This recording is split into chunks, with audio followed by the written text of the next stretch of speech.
Let's turn inward to our inner world. Our inner world is our only world. But our inner world is tied to our outer world. Our inner world has somehow been entangled with the things happening around us. This is a very mysterious entanglement. It's an entanglement between concept and matter. And it's an entanglement that forms us, creates our personalities, creates our fears, creates our desires. Everything is part of this entanglement. Without this entanglement, the inner world would be able to return to peace as soon as it disengages from the outer world. The inner world has no reason in and of itself not to be in peace. It's the entanglements with the outer world that result in the inner world losing its peace. And so returning to the inner world doesn't just mean to realize that we are within and not without. That's always the case. The inner world is the only real world. But in the inner world, there's the inner world that relates to the inner world, and there's the inner world that relates to the outer world. The inner world that relates to the outer world is entangled with the outer world. And that affects the inner world that relates to the inner world.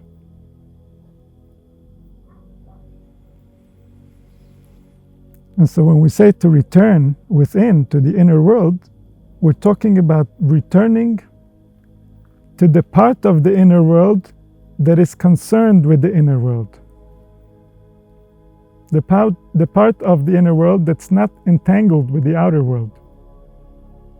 The part of the inner world that's been with us since we were born. The entanglements with the outer world happen since we were born. But the inner world that is related to the inner world is older than birth. It's where we are we. It's the relationship that we have with the self that is eternal.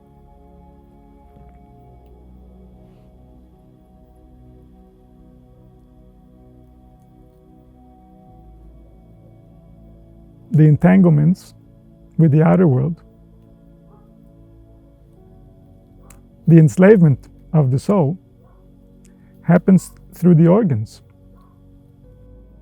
It's not enslavement because the outer world is a problem.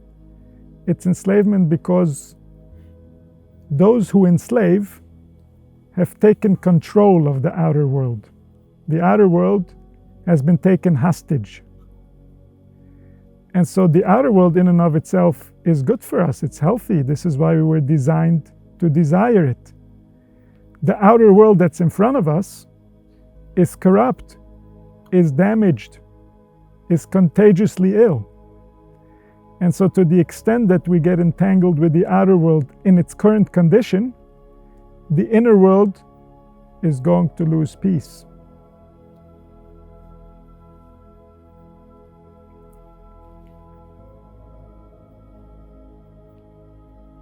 The organs are going to report to the inner world things that are going to disturb the soul. The soul itself can never be disturbed, but the relationship it has with the body, the ability of the body to understand the soul, can be disturbed. The ability of the body to remember the soul, the ability of the body to focus on the inner self, the ability of the soul to remember itself within the body.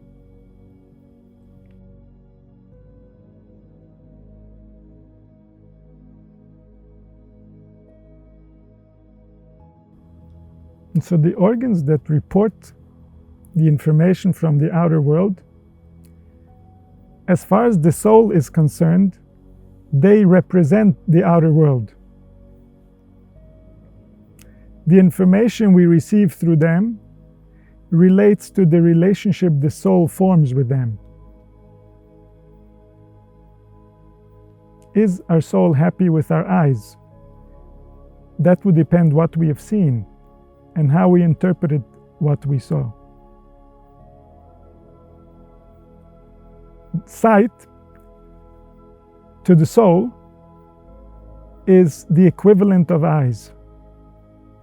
To the extent that it has enjoyed sight, it loves its eyes. To the extent that it suffered sight, it has a strained relationship with the eyes.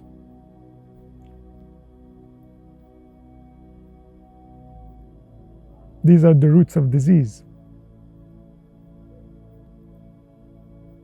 These are the roots of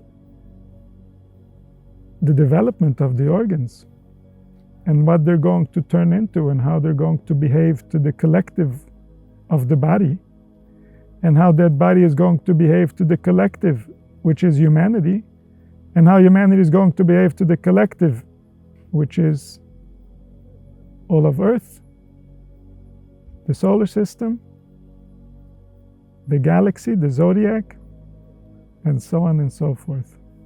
And all the soul levels that these forces have in order to exist.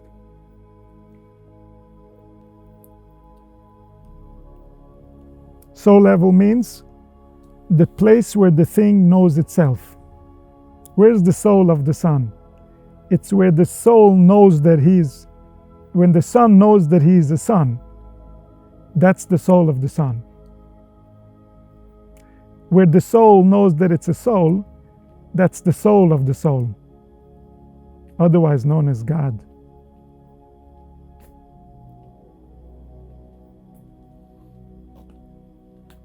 The soul of the soul is the life of the soul. It's the inner world that not only is it not entangled in the outer world, but it's also not entangled in the inner world. It's the inner world where it's yet before it can be entangled. Because even the inner world that's only concerned with the inner world, once there are entanglements with the outer world, the part of the inner world that's only concerned about the inner world also gets disturbed. Why? Because the external world is in the inner world through the entanglements of the organs. There are relationships, there are desires, there are disappointments, there are threats, there are risks, there are decisions to be made. All these entangle the organs. And when the organs are entangled, they can no longer remember the inner world that is concerned about the inner world. And the inner world that's concerned about the inner world gets disrupted when the soul gets entangled with the outer world.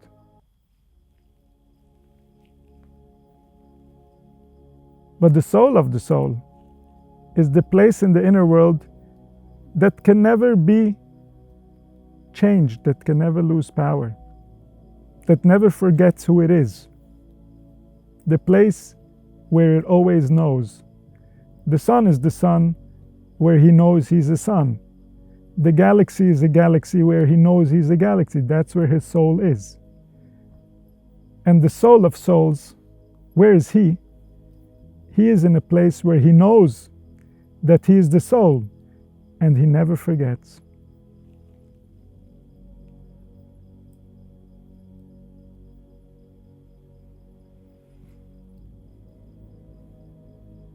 The soul that always remembers that it's the soul. What is it the soul of? It's the soul of everything.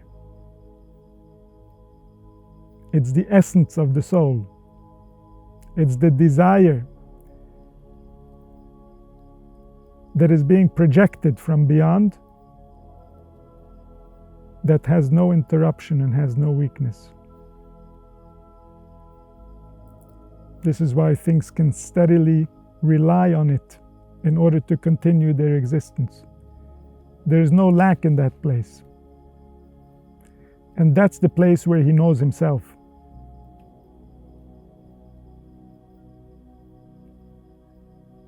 That's the place of the universe.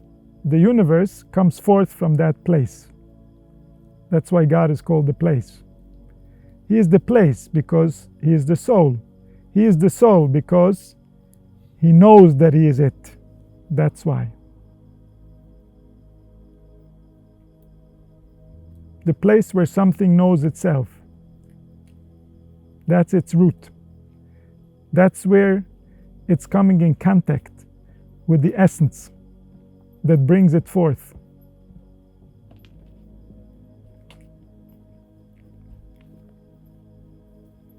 In the other places, where it forgets that it is itself, it's concerned with other things. That's not the place of the soul. The soul is projecting itself outward. The place of the soul is where the soul remembers itself.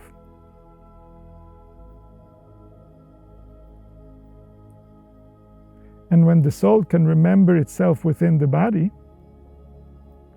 then the soul of the soul can be revealed. The soul of the soul is even more present than the soul. The soul can potentially forget itself. The soul of the soul can never forget itself. If the soul of the soul would forget itself, then that thing would cease to exist.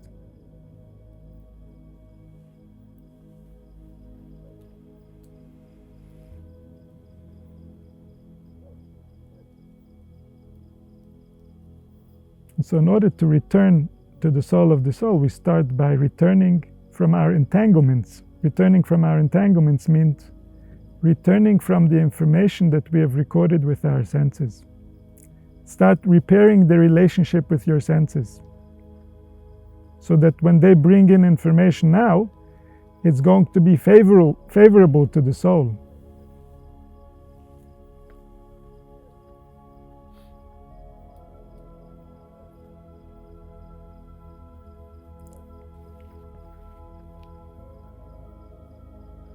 If the senses are in conflict with the soul, the senses are sending interpretations of information that damage the ability of the soul to reside in the body.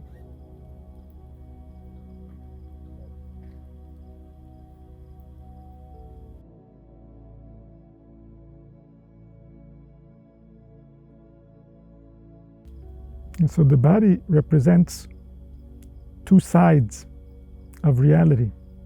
The body represents the truth that we were given by the soul of the souls, the form that He chose as perfect for the expression and celebration of the soul. That's represented by the body, the Tselem Elohim, the divine form, the original intention. The way that concept somehow has a bridge into matter. Concept appears within matter through the art of the imagination that draws the organs, the limbs. The same imagination we have, this is a force that we are sharing with our designer. The imagination we use for creativity is the language and the form that He used in order to give form to our organs, in order to express the intelligence of these functions in matter, in shape and in color, and in relationships of size. This is an expression of wisdom within matter. This is saying an exact truth about our nature, but it's doing so in the language of the imagination.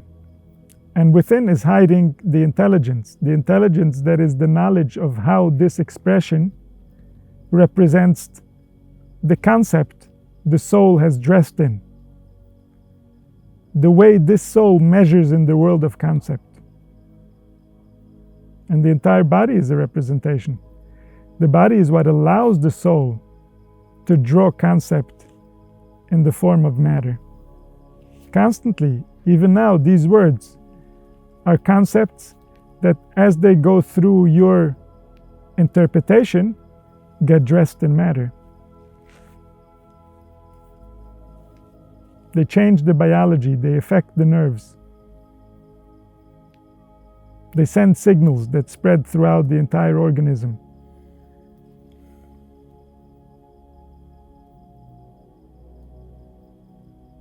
The soul is the ability of concept to dress in matter. The soul of the souls is the ability of concept and matter to emerge from the infinite, from the light that has no limits. The soul of the soul is the ability of the finite to come forth from within the infinite.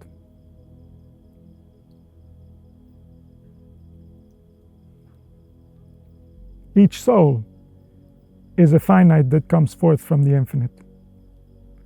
Each potential is infinite by its nature and yet comes forth in a defined form. And so each soul represents a universe that came out of the infinite, specifically in this size, specifically in these measures, specifically with these relationships between the parts.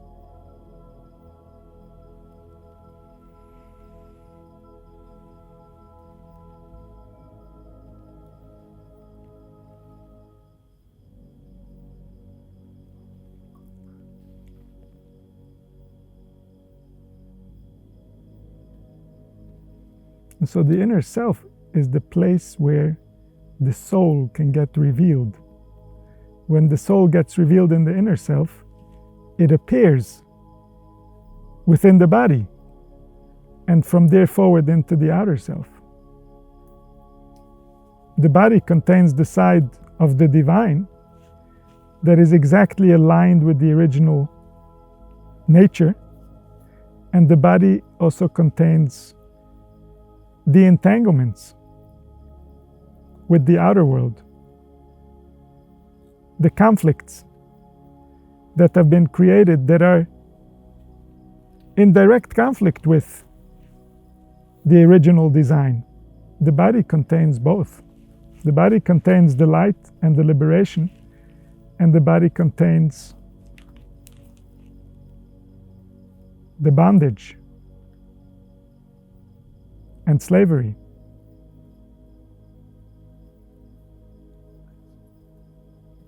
And this is all regulated by the organs and the relationship they have with the soul. Each organ can have a blessed relationship with the soul, where it receives its sustenance in love and in desire, or it can have a strained relationship with the soul, where it receives sustenance with restrictions and with judgment. These relationships are responsible for the entire stability of the body and its functioning. And the stability and the functioning directly relates to the entanglements, because these entanglements are managed by the organs. And so to the extent that the soul can gain stability within the organs, the entanglements are going to be less severe, less damaging to the soul. But to the extent that the soul is in conflict with the organs, the entanglements can become very painful.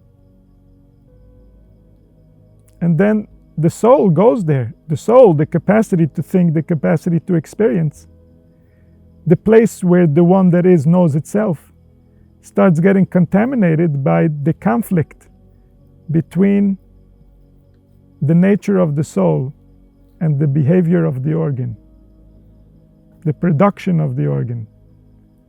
Whether it's one of the senses that reveals the information coming in from the outside, or it's the internal organs and their entanglements through desires or relationships or beliefs. All of these will entangle our organs with external objects and external people or things that will affect our internal world.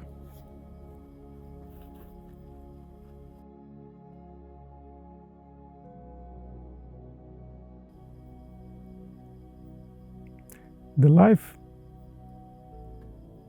that we receive comes from the soul of souls to the soul, and from there to the body.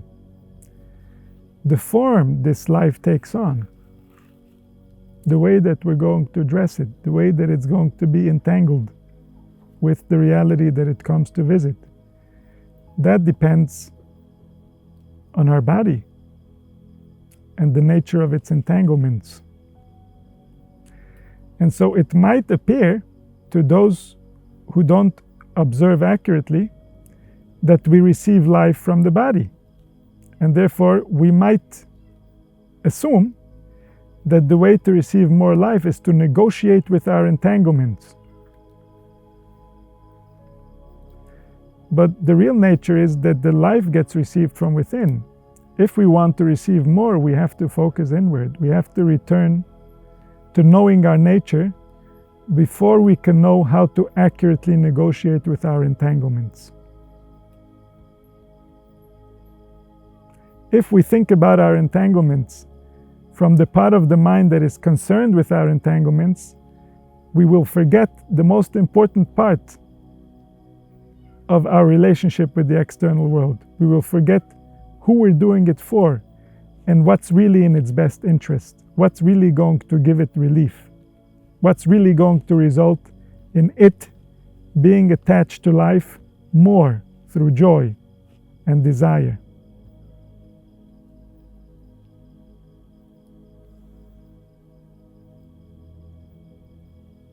And so to know how to unentangle ourselves, we need to first awaken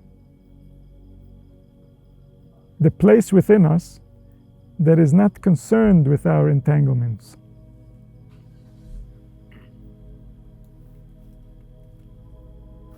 It's the place within us where we manage our relationship with ourselves. Because our relationship with ourselves is our relationship with existence. Ourselves is not to be perceived. What we're perceiving is existence itself.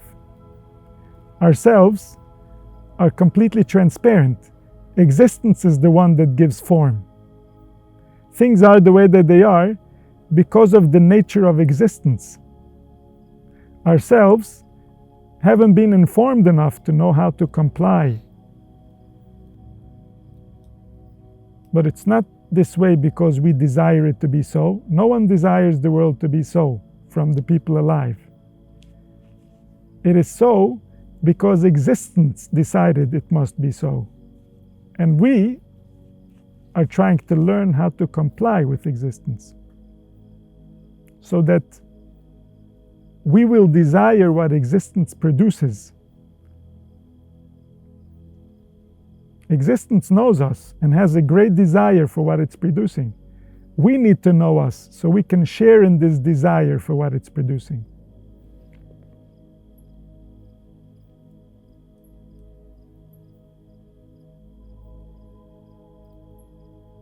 This way we can return to our soul. We can return to the place where we know that we are us. We know what it means to be us. We know what we really want. We're aligned with our purpose, because there we're going to find the soul of all souls, the one that knows itself within all, because it is all. It's existence itself. It's the one that is. It's that place in the world of concept where there is no conflict with the source. That place is where the source resides. He doesn't reside in the world of concept, but that's the door to leave the world of concept and to go back into existence, which is beyond concept. As long as the world of concept is conflicted, existence does not seem to appear. It's already there, but it's not visible because the conflict is covering the unity that resides behind it. It has formed into conflicting forms, and yet these forms are representing that same one that was there before. just like in man. When man is in conflict with himself, it's him that dressed up as both sides of the conflict. There's no other. And so the same goes for all conflict, which came out of the unity. If man is in such conflict with himself until there is damage, then there's a form of spiritual disease. This disease is plaguing the external world. This is why the external world is dangerous. It's filled with conflict. It's filled with conflict-producing materials. What people consume in order to calm their nerves ends up causing more damage to their nerves, because it's not accurate to the soul. It's not pleasing to the soul. In the world of entanglement, it feels like there's relief. But in the world that deals with the relationship one has with himself, in the world that deals with the relationship that one has with existence, over there it causes damage.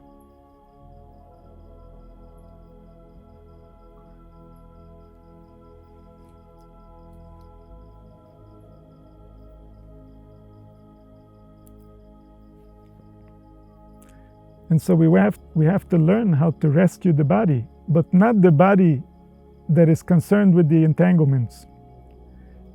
The side of the body that is the source, that is the will, that is the expression of the imagination of what the intelligence is trying to teach us.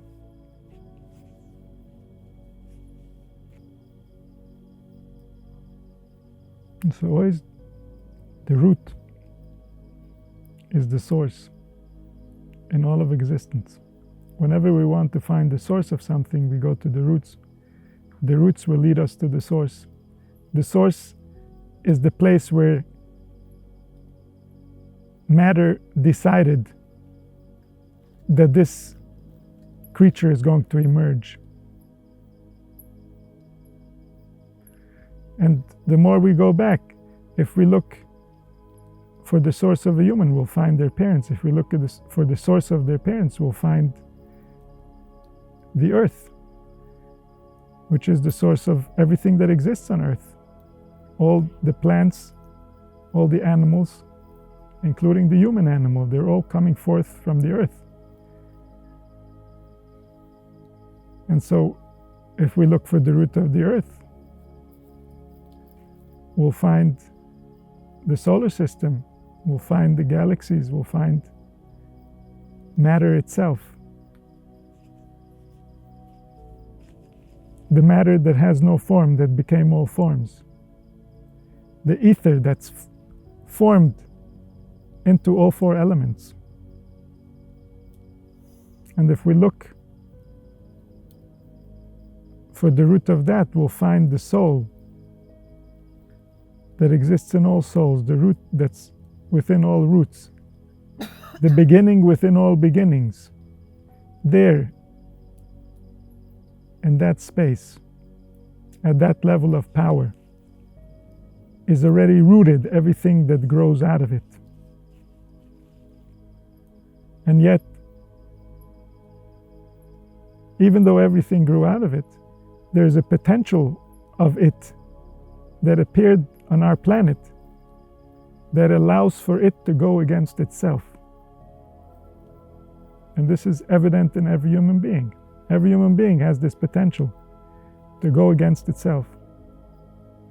Humans gave that potential to the universe, to go against itself. There's nowhere else in the universe where it will go against itself.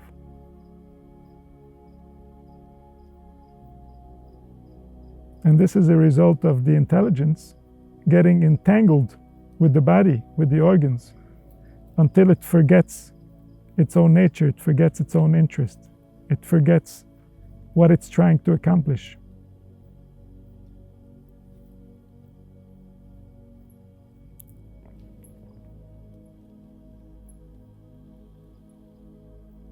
Because the intelligence was designed to be compliant with the intelligence that created it,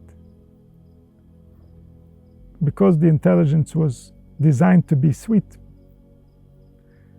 And so everything rotten represents a human being going against creation, just like a fruit. It becomes sweet, and then if it doesn't have the right conditions, or if its time expires, it's no longer getting sustenance from the tree, then it starts going sour. The sweet goes sour. Where there was no sweet, there's no sour. So the intelligence that is meant to be sweet can go sour. And then the imagination draws sour. This is on the individual level and also on the collective level.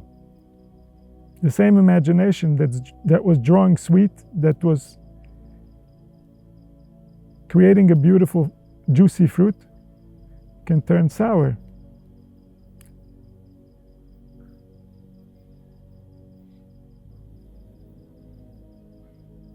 Our planet has gone sour.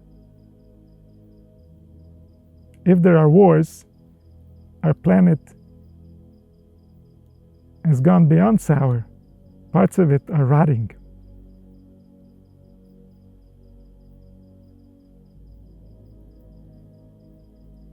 This is because the intelligence dwelling within the flesh is going against the flesh.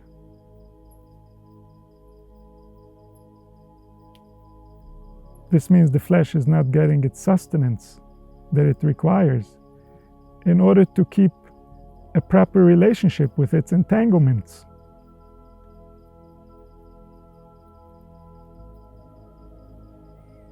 The organs are not receiving the right support from the soul. The organs are not supporting the soul. There are strained relationships between the life force and the body it's animating. There are strained relationships between the intelligence and the imagination that's drawing it.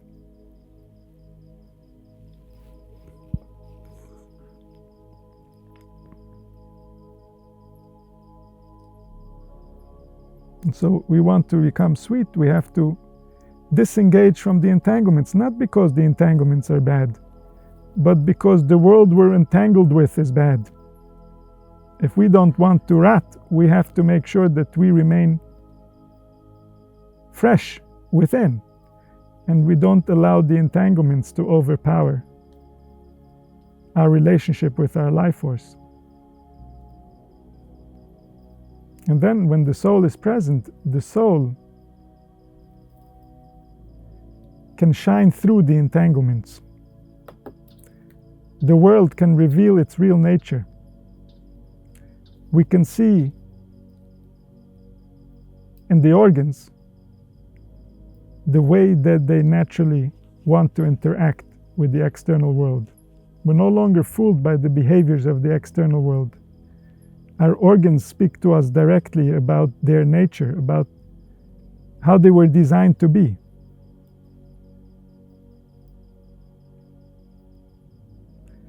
The part of us that knows the body as the representative of the divine overpowers the part of us that knows the body as the entanglements.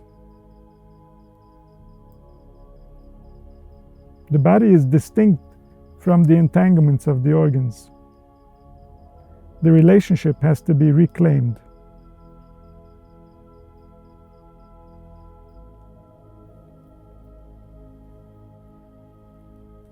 We can speak to our organs. Our organs have spirits. Our organs are listening right now and reacting live. These are not the physical organs that are reacting. These are the worlds of concept that are listening. They're listening and they know the meaning of things in their own language, in the chemicals that they produce, in the movement of the nerves, in the connections between the neurons. They know, they understand. Because they understand, we understand. They explain it to us.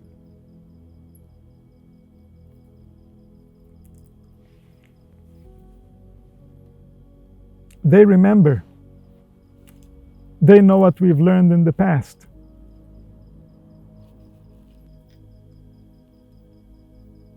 When the inner world heals, the body can interact with the external world in a healthy way. When the entanglements are in charge, the inner world doesn't have the freedom to interact with the world in a real way. The inner world is under duress. The inner world is too concerned with the outcome of things in order to be able to do what's best for it.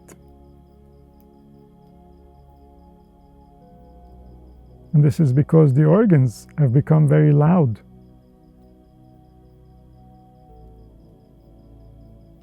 The servants, the spirits that are there to serve the greater spirit, have rebelled against their master. The master is the soul. The soul is where the soul knows that it's the soul and will never cause itself damage. The slaves can cause damage. The servants can cause damage. The soul will never cause damage.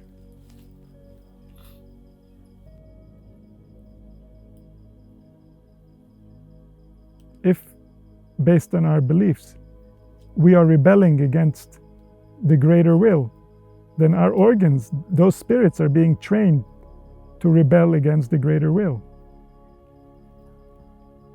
They're being trained to look out for their own interest and not realize the greater good.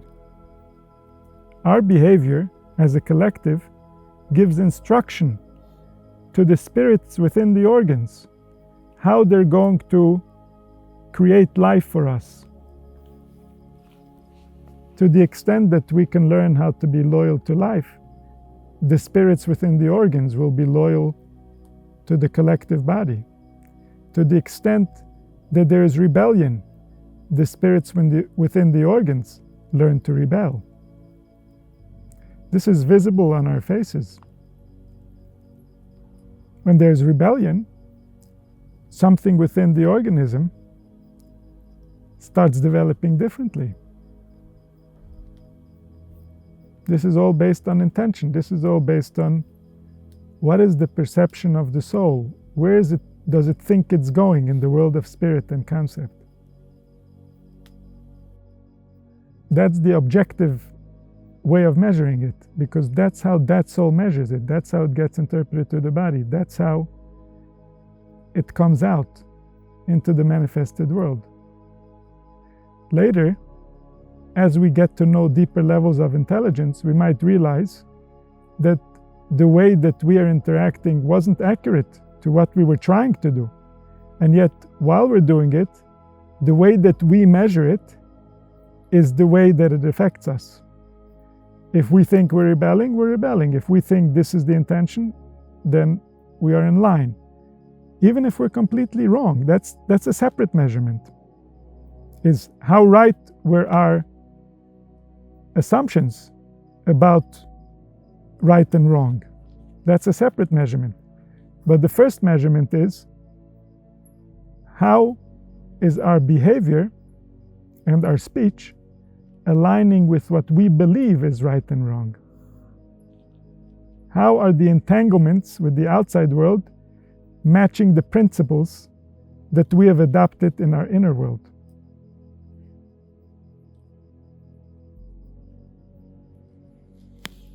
This will result in expectation. What do we expect the universe is going to give us? Expectation has a bigger influence on our biology than the actual events. The actual events have an impact as they measure up against expectation. Expectation alone is the more powerful component of our experience. If someone expected to receive a certain amount and he received more, then he rejoices, he receives less, and he feels like he lost, even though he's received. Because expectation was already the setup of how his biology is going to react. And so beliefs result in expectation. Expectation results in experience. Based on expectation, we're going to decide where to invest our efforts, or if to invest any effort, or if it's even worth investing effort, or how much effort. These are all going to be decided by expectation. Reality comes later. Expectation is directly related to our state of innocence or guilt.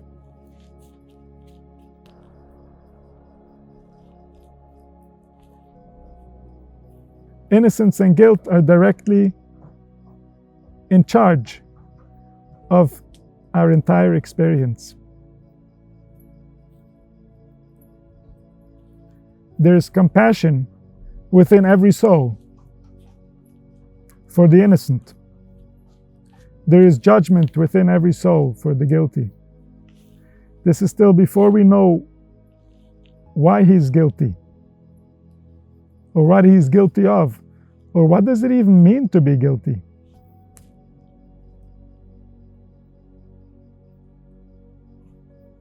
Our soul interacts differently with the innocent than with the guilty. Beliefs create expectations. Expectations create reality, create experience as they collide with reality.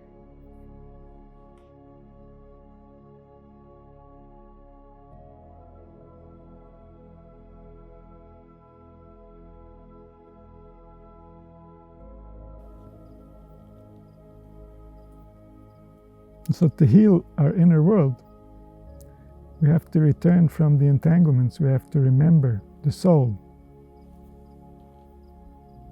We have to remember the reason of why these entanglements were even relevant for us in the first place.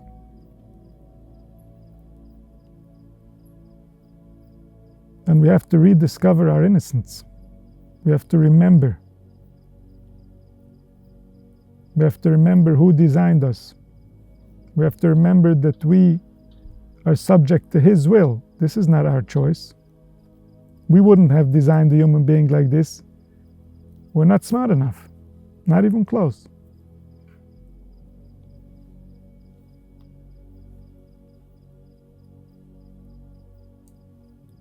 But we want to be one, even though we don't know why He designed it as such. We want to be it because we are it, because it was the choice of the soul. The mind wants to agree with the choices of the soul. If the mind is in conflict with the choices of the soul, the mind will start receiving less life from the heart.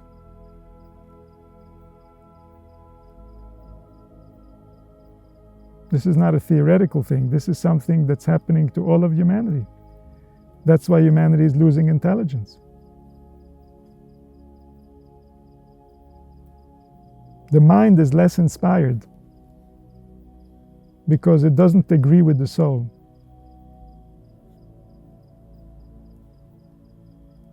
It doesn't remember who it's working for.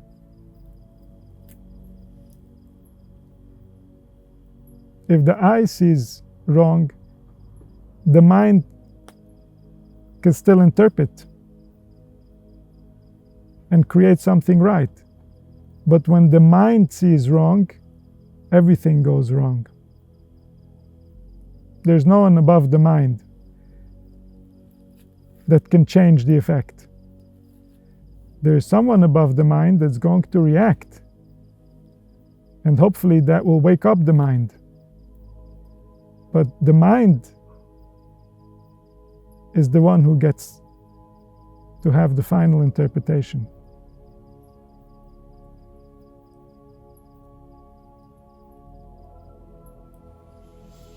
The relationship between the mind and the soul, that relationship is what heals all of the organs. It heals all of the body. L'chol besore marpe, to all of his flesh, it brings healing.